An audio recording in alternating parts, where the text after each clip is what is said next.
Welcome to Hearties, our chat with our cast and crew of Wind Calls the Heart. And I'm Dawn Bateman. I'm newly from North Carolina, and I'm joining with my friends here.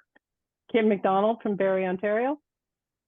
And Marg Stark from San Diego, California. And as you already know, the writer's strike is still going on, so we don't have the opportunity to have Lindsay Sturman right now, but we have our head writer, Beth Stewart, with for her, and she wrote this episode, correct, Beth? I did, yes, Awesome. I did indeed. Hello, hi. Yay. Well, this was a packed episode, so we've got a lot to cover. Tell us, Beth, what aspect of episode 7 were you most excited for Hearties to see? Well, Rosaleen, of course, right? That was a very exciting when we struck upon this, and we did some investigating. Was the actress still acting? Was she available? And we were all very excited to learn that she was, and she was willing to come back. So it, we were looking for sort of the next step in Henry Gowan's redemption. So we asked ourselves, Okay. what is his Achilles heel here? And when Rosaleen's name came up, and of course it was, we all, well, I don't know about the Hearties, but in the writers' room, we all get tingles thinking of that episode from season 1, which was so moving and just so affecting. And that little face, like, how could you not respond to it, right? So, and then we discovered that she's growing into this beautiful young lady who is still acting. So that was very exciting. And we took it from there. Once we knew she was available, we didn't consider for a second recasting. It had to be her. So Right. That's amazing. Yeah, we really enjoyed that. It's one of my all-time favorite episodes. It just is such a compelling, that season 1 where she is lost and the whole town comes together to try to find her. And of course, she's, I guess by the stress and the trauma of having lost her father in the mine, she's mute, she doesn't speak, and she refines her voice with Elizabeth's help. And not to mention, it features Wendell Bacchus, who was one of the OG admins. Allison always loved Wendell Bacchus, and of course his name, because he did like to drink, was, she was very fond of using him as a joke. So but it's true, Vancouver is such a busy hotbed for filming. It really was a coup that you guys were able to get Mamie to come back. yes, yeah. Amazing. So from there, it was just a given that what the story would be. Yeah, it was a great reunion. Good. Well, we thought so too. We hope the fans would like it, and we certainly did. Well, the fans have been asking for years, where's Rosaleen? Well, yeah, and it was fun to see everybody. I saw Charlotte Frank of Ohio was like, wow, she's so grown up. I mean, that is the length of this show that it's been on. 10 years, though. I mean, 10 years, and in a children's, to see a little girl, and now she's a grown-up woman. And it was really fun to see Opal and Emily's response, how's the big city? And, that was amazing. So last night we got these 2 very interesting interwoven stories in which the Hope Valley women are underestimated, which is a no-no. Kristen O'Brien of Sag Harbor, New York, loved Fiona's I can fix it attitude. Boy, she is just amazing. She was like right out there with that antenna. But it was really interesting to me how Mike Hickam was involved in both stories, and he kind of was on both sides. Like, on the one hand, he was a mansplainer like Ned was, not really acknowledging Fiona's abilities. But then on the other hand, he was defending Faith and like, you got to give her a piece of your mind, So tell us about how you all came up with that, and what's happening with Mike Hickam, that he's in both places. And well, that's a really interesting observation. I think, you know, Mike doesn't complain at first or object about playing the doctor, right? He Right. doesn't immediately arrive at, wait a minute, you should be respecting my friend Faith. She's the doctor, right? So I think they sort of reinforced each other. I think you're right. Okay. Okay. By the time we get to that final scene with the old curmudgeonly guy who refuses to accept Faith as a doctor, now Mike has seen, well, he knows how competent Fiona is, but he's seen that for himself. So he's kind of arrived at this, wait a minute moment, like, I'm not the doctor. Right? Yeah, right. And I'm He's not the doctor. getting any of my ice cream. So, you know, this is interrupting my ice cream. So, yeah, it comes home. Yeah. So say a little bit more about those two stories. They're really interesting stories, you know. Yeah, Well, not you know, only, yeah, go ahead.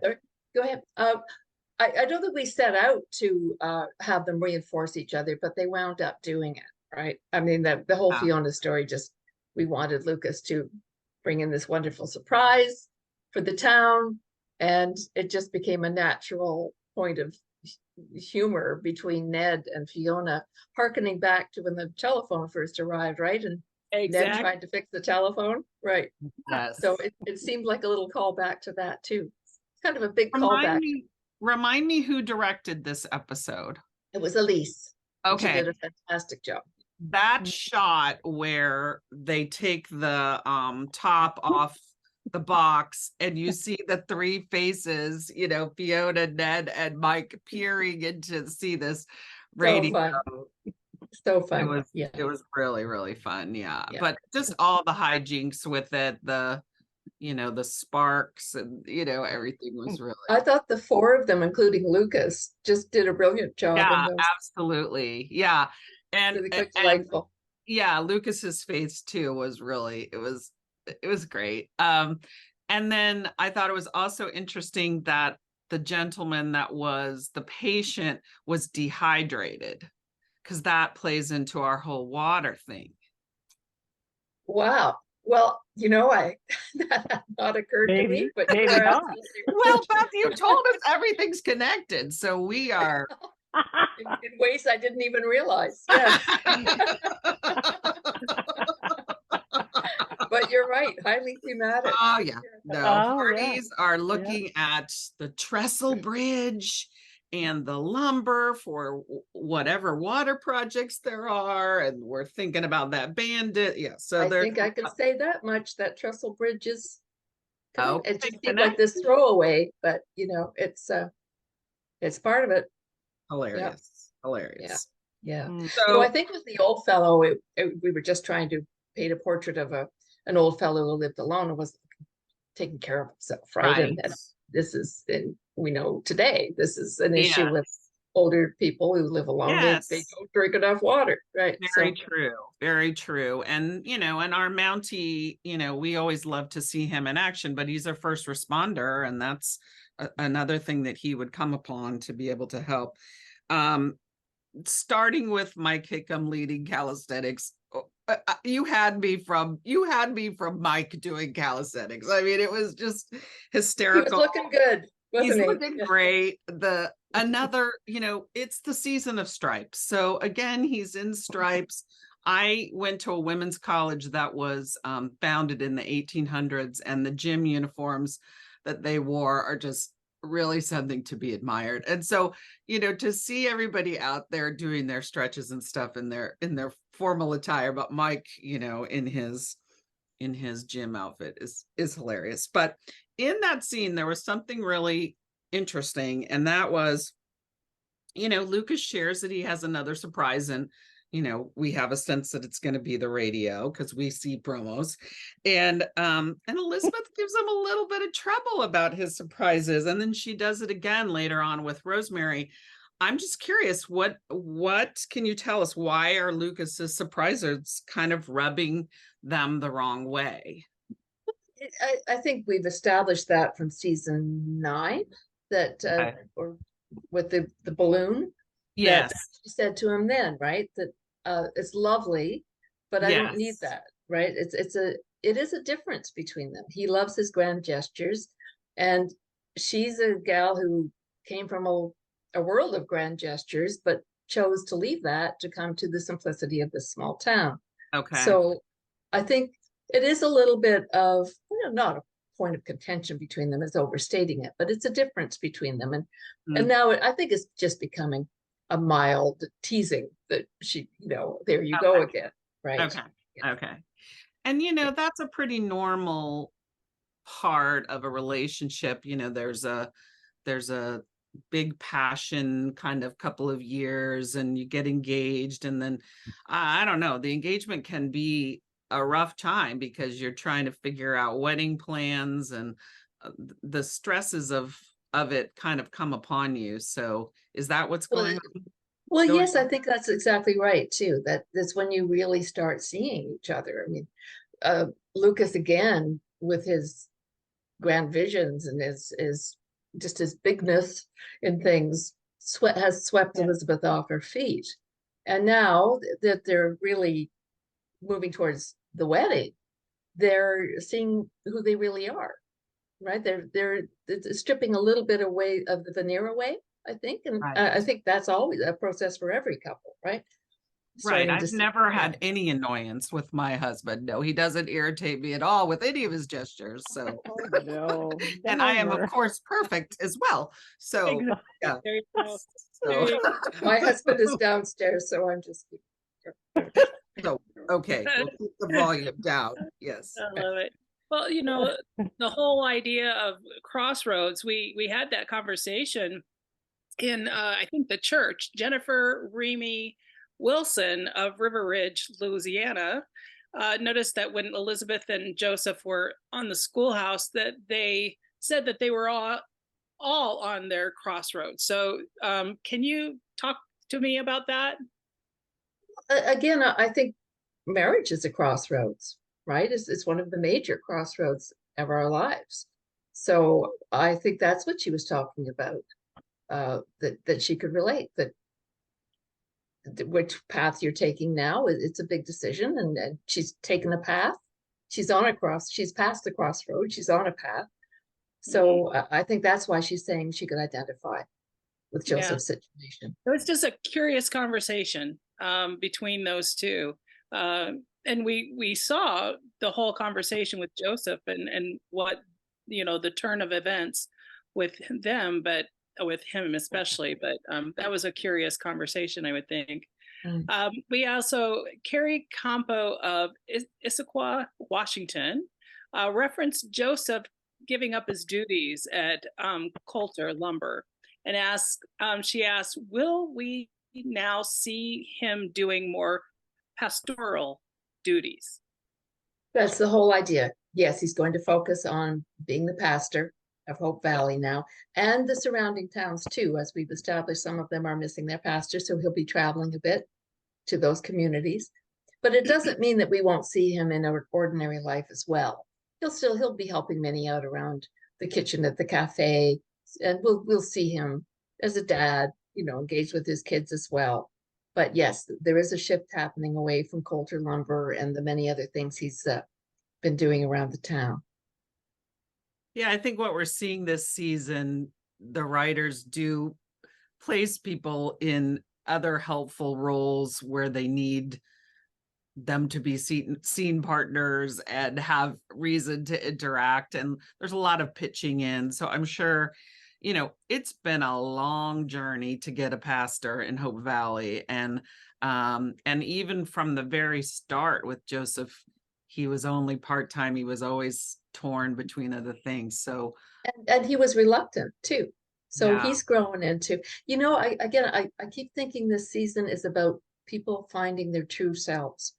And when we first met Joseph, he was reluctant to step up and take that role. He really didn't feel that. I'd forgotten that.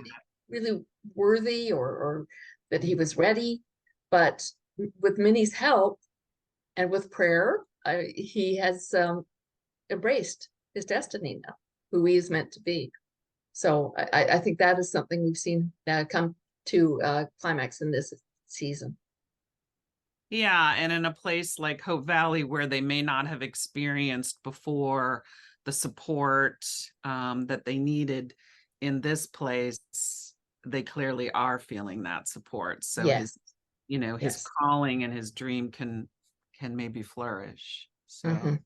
I think all of that is true. Yes. Yeah. It's going to be Yeah. wonderful.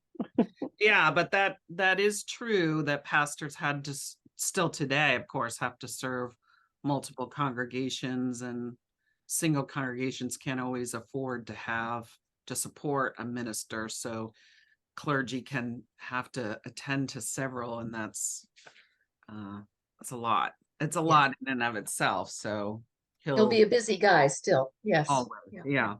For Interesting. sure. With the traveling as well, that'll on top of it all to complicate it. Wow.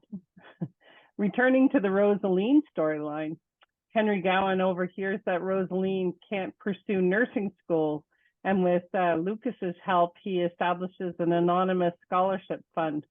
Chris Taylor of Barbersville, West Virginia says, "I thought Henry lost all his money in the oil company. Can you straighten us out on that? Like, where's he getting Yeah, that?" he did not lose his money. He sold his shares to Lucas. Okay. So, Right. so he has the money. And he's been living pretty frugally too. So I think he's Yeah. just salted that money away, leading a bit of a monastic life. So now there's an opportunity to use it for a good purpose. Oh, We know he did make that gift last year, that anonymous gift to the church. So he's becoming a big anonymous philanthropist. Philanthropist, yes. Yeah. wow. That's He cool. maybe those investments that he was doing some years ago are paying off too. IBM or something. I don't Right. know. They didn't do well. He didn't do well. That one investment went awry, right? Yeah. Oh, Right. that's right. When he was helping Abigail. That's right. Yeah, Yeah. exactly. But he might have Hard. some others. It's really getting hard to hold all this information over. I'm you guys have your 500-page Bible. Yes, exactly. Exactly. I mean, we can always count on the Hearties to correct us on all of it, but Right. sure. And we have Allie Devereaux, who has an amazing memory for Yeah. everything. does she have a what is that called when you have, obviously I don't have it, the A memory. photographic Photographic. memory. Oh yeah, thank you. Yeah. Does she have a I- photographic memory maybe? I don't think so. You'd have to ask her, but Okay. Well, it's I a don't good think one. so. She just is very good with details. So, Mhm. Love it. Ahead of the episode, Carol Morrissey Brewster of Lewiston, Idaho, wanted to see Henry build a memorial for the lost miners as part of his community service. Can you tell us about the meaning for you of Henry doing work with his hands on the playground versus that of establishing the scholarship? What's the significance there? that's a really interesting question. I think the hard work with his hands is very healing and healthful for him. And we've seen a change in him over this season where he's actually becoming calm and happy and okay with himself. That's again why we felt it was a good time to bring Rosaleen in, just as a final stage in his redemptive arc, to be confronted in the most harsh way with what he did. Because for me, and I think I can't speak for the other writers, but for me, Henry's such a great guy now. You kind of forget what happened, in the early seasons. Mhm. And now we're being confronted with it, and he's being confronted with it. And his immediate response is to throw money at it, which we'll see in the next episode is really not going to get him where he needs to go.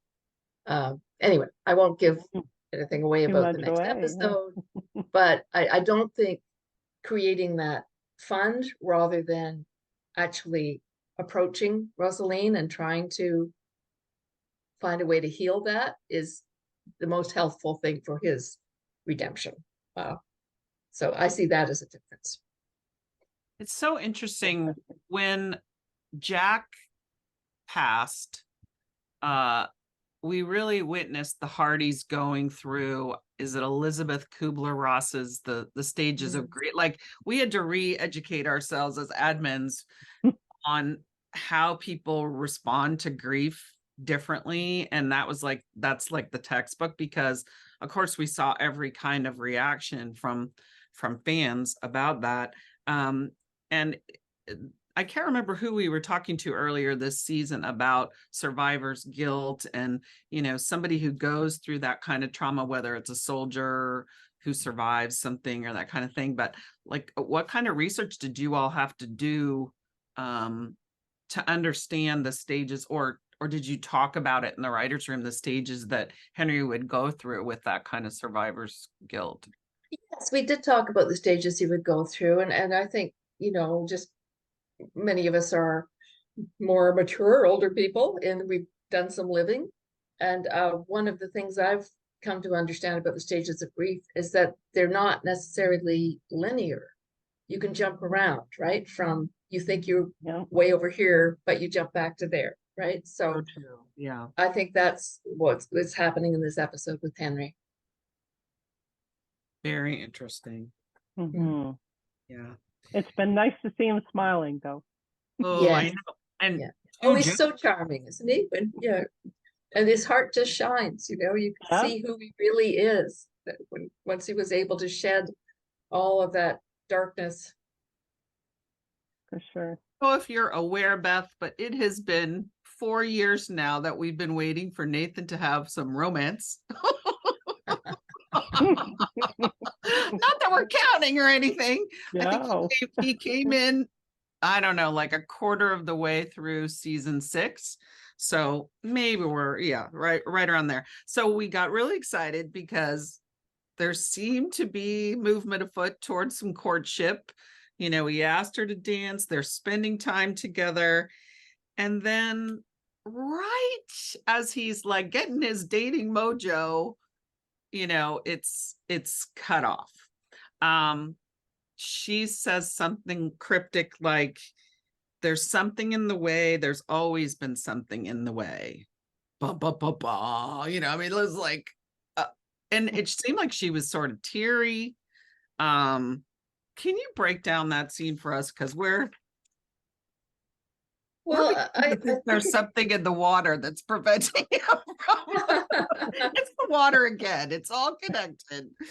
What's happening? There's something preventing him. There's clearly something preventing him because, there's lovely ladies in Hope Valley. There's amazing Faith, women. Yes, they're incredible. But I think both Faith and May have sensed he's not able to really, his heart isn't in it. And they don't know why exactly, but something's holding him back. So I think that's what Faith was saying to him out of kindness and the love of a friend. Let's not try to force something that's not going to happen. Let's be friends. Because he can't acknowledge it himself, but she's right. There's something holding him back. We felt like they needed to have a hug or something at the end of that talk. Did you happen to write a hug in there that? I cannot remember if there was a hug. Darn. Okay. No, there's a dance. They danced. Yes, they got it. Yeah. We got the dance. We did get, and so Caroline Richardson of South Carolina wants to know, is there any hope now of that developing? Because they did then dance together. Fiona got the radio working, and Elizabeth runs over to Lucas and kind of acknowledges the triumph of his surprise, and then she kind of looks over at they have that awkwardness again of Nathan looking around to try to find a dance partner, and they get on the floor. So it's kind of a dual question. One, any hope of Faith and Nathan recouping, and then 2, Elizabeth's little glance. What do we make of that? There was a line that I think may have been a bit swallowed, or maybe it was cut, where Nathan says friends can dance, right, to Faith. Yeah. Yes, so, it was. I think it was hard to hear. It was a little buried. Yes. It was a little buried. So, correct. So they're dancing as friends, and I think that's where they've arrived. Faith is comfortable with that. He's comfortable with that. So I have to, okay, I shouldn't say more than that because I don't want, to give anything away. But okay, suffice to say, they are both contented with a really lovely friendship. Okay. And Elizabeth's glance. I think she's happy to see that Nathan is with someone. She doesn't understand that the conversation Okay. that's going on between Oh, Nathan. okay. Okay. She's Okay. glancing and go, You're oh, not giving friend zone vibes yet. So, right. Exactly. Exactly. okay. So I think that's what that glance is. That was such a vulnerable moment when he said, I don't know what's wrong with me. And then kind of almost in a medicinal doctor like way, she said, there's nothing wrong with you. And it was like both, there was a couple layers there. That was really. I think it will become clearer by the end of the season. Oh, thank you, Beth. Good. Yes. We're looking forward It's to it. be resolved. That's good. Well, there's more than Nathan and Faith and all the things that we've already talked about, Rosaleen, etc. We have Bill and Madeleine, Yes, and all that whole foraging of in Butter Nathan's, churn. yeah, whatever he needed to have to make sure that Madeleine was comfortable. So Nesting. Susie Foreman of Kentucky said on Facebook that he was feeling like it was probably a big mistake to make sure or sell that to Madeleine. And then when you wrote the whole idea of that was like Bill was really invested and then getting all things ready for the cabin. And then he goes to the cabin and then finds out that Madeleine has a fiance. So yes. what's up with that? Well, I think I can say that you're all right, that it's all going to play into, it all has to do with water, and it's all going to build to a pretty amazing climax to this season. That personally, I think Jack Wagner's performance in those scenes are just so lovely and so good. affecting. Oh, he's great. He's so smitten, and yet, kind of in denial, but kind of not in denial about it. And I thought her performance was very good too. That I hope, it seemed clear to me that she has real feelings for Bill, but there's something else going on, and she is caught up in something. I think that much has become clear right through the season, that she's being forced into a situation that she doesn't like. But yeah. Well, he questioned it as well. That before, I think the episode before, he was talking about, I don't know if I would want to sell this. And so he had that, that sense of something's going on. His mountie intuition, as he says. Yes. Yeah. Yeah. Jack Wagner, I mean, he had a phenomenal season last season. His performance, that breathtaking scene where he, gives Elizabeth his will or whatever. I mean, he's just like bringing it. This this season is, I just love him this season. I think we're really seeing some stretching too. I've always loved him comedically, but it's just, really good, really strong. So we're like more than halfway through the season yet, right? So was this episode 7? I think it was 7. That's right. Yeah. So when you talk about writing through the last half of the season, is it like there's a lot of breadcrumbs that we've seen going to this point? Is it like a path that you are just landing the plane kind of thing, or is it like a puzzle and we're just moving some things, arranging it down versus a path that we've already kind of established? What is that like for a writer?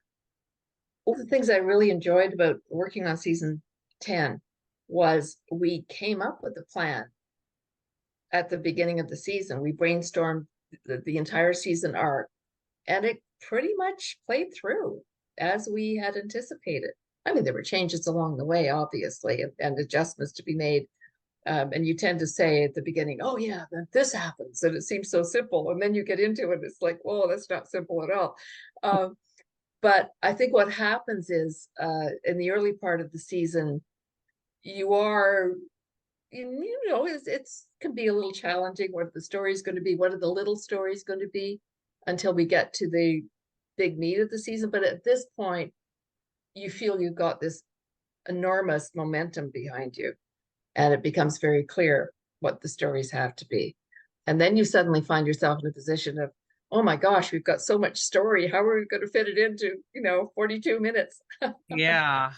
So that becomes the challenge. And I think it will be increasingly the case now with the as we get into the second half of the season. You'll see that they're pretty full and they're pretty dynamic episodes. Great. So it's kind of a mixed bag. On the one hand, it's easier because you know where you're headed, but then on the other hand, there's a lot to fit in. There's a lot to fit in. Yeah. Yes. Yeah. It's Okay. never, I wouldn't say it's ever easy, but No, as I say, especially no. You have limited space. You only have Yeah. episodes. So, I've seen Yeah. other shows that are shortened, it's like 6 or 8. I mean, all of a sudden on the 2 episodes that are the finale kind of thing, is just like everything is just resolve. So it's hard to get things done.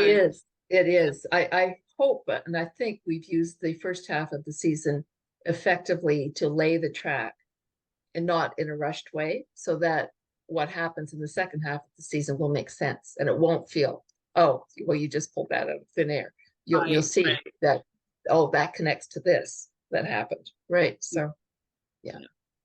But it's a big ensemble cast. So, you're showcasing different of the side characters at different times. And yeah, there's a lot. You're right. It's probably never easy. Yeah. Well, it's fun though. Fun. Yeah. Yes. Good. Yeah. Well, at least you don't have to fit it into like 6 minutes like you do on a Hallmark movie. How are they going to get together in the next 6 minutes? Oh, yes. Yes. In the movies, you always have to stall for that long too, right? So, yeah. In our Heart to Hearties last year, John Tinker said that the team doesn't have any say over what Hallmark releases for promotions. And Janine Marie of Ohio asked, how do you feel as a writer when we looked at all the promo photos and the sneak peeks and then try to guess the plot? Like, are you seeing what we're doing and going, holy cow? Are they, oh, they're lukewarm, oh, they're way off, or, oh, that doesn't follow with what we've been trying to lay down, or how does that go? I would say briefly, yes, we are following and seeing what the Hearties are interpreting. And sometimes it can be a little bit frustrating to see what's been promoted, that we would have preferred to hold that back, but Hallmark has the wisdom in the marketing sphere. They know what they're doing, so they do it for a reason. I'll tell you what's also fun though is when nothing has been revealed, and then you'll read on Facebook or Twitter somewhere somebody guesses exactly where you're going. Oh, wow. Nice. But you're not going to tell us which one of those people guessed correctly. No. Darn. Yeah, I mean, that must be hard. You work so hard at creating suspense, and then to have things, revealed. But obviously they don't reveal. And sometimes they do a switcheroo. They lead you to believe something that totally is not the case. So true. Yeah. Well, I mean, there are 2 ways to approach it, right? There's some enjoyment to be had in anticipating and being right, and there's enjoyment to be had in being surprised. So that's 2 ways to tell a story. Mm-hmm. Mm-hmm. So speaking of promotion, last night we saw a sneak peek that featured a moment between Henry and Bill at the saloon. And I understand Derek wrote the next episode and we're all excited about it. So we wanted to ask you about that. So, But before we do, Say, do you want me to set the scene and you guys can? yes, yeah, I forgot which one I'm supposed to be. I don't know. Which one is which? Kim, are you being Bill or am I being I'll be Bill. You be Okay, Henry. I'll be Henry. Okay, great. Thank I'm you. going to set the scene. There you go. Henry sits down in Bill's booth and both look at their drinks. Neither is smiling. Bill, Henry, how are you? how am I? Not you too. Can't people get past this? I sold a woman some land. All right. It just doesn't add up. Does it ever? Well, it'd be easier if she just left town and never came back. But now I have to see her all the time. Him too. Everyone says he's a real nice fella. He may be too nice. That was great. Dramatic reading. Bravo. Insane. Good job. Yeah, it was so good though. Like, I mean, the scene, the writing of it. The dialogue is Yeah. They're great together, aren't they? They really are. Did you want me to comment on this? I mean, it's pretty self-evident. well Yeah. on our performance, no. But if you could talk about it, that dialogue is just so sparse. Yeah. But yet they're supporting each other in like moments of vulnerability, and like we haven't really seen that. So Two men how who is don't that talk writing? about their feelings, getting at their feelings. It's really cool, Beth. Bill and Henry all the time were kind of confrontational. So in a one booth, having a kind of normal conversation, it's probably not normal, but interesting. It's sort of a non-conversation about emotions that Exactly. expresses a lot of emotion, right? Yeah. Good How do you approach a scene like that, Beth? That's Well, you occupy the head of the character the way you two just did, right? What would Henry say here? What would Bill say here? Knowing that neither of those guys wants to open up too much, and yet they know each other well, and they're taking some comfort from each other's company. They each know what the other has been through in life, so they know that there's some empathy there and some understanding. So they don't need a lot of words. And again, when you're writing a dialogue between two characters, you're acting the parts. You're